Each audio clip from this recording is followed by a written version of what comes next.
So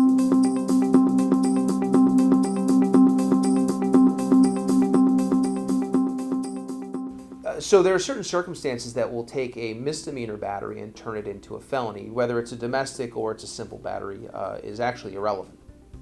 A typical battery, a misdemeanor battery, is when you intentionally touch or strike another person against their will. So if you go out and you touch someone, they didn't want you to touch them, you did it on purpose, that's a battery here in the state of Florida. Now there are three circumstances that can make a battery or domestic battery into a felony. Priors, injuries, and weapons.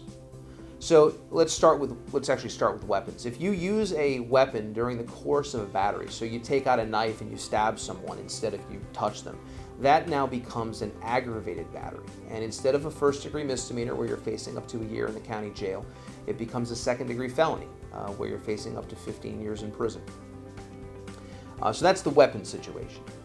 Now, the second thing we'll talk about will be priors. So if you have previously committed a battery and you commit a second battery, that misdemeanor now becomes a third-degree felony. So instead of facing a year in the county jail because it was a misdemeanor, you now face up to 5 years in prison as a felon if you're convicted of what they call felony battery. And then the third situation or third circumstance that will take a misdemeanor battery and turn it into a felony will be injuries.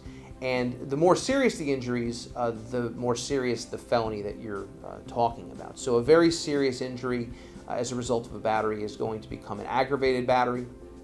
Again, going back to that 15-year maximum. If there's an injury but it's less serious, now you'll be talking perhaps about a third-degree felony where the maximum is 5 years in prison as opposed to the year in the county jail or the 15 for the aggravated battery. I'm Scott Berry with Scott Berry Law, and I'm defending your freedom one client at a time.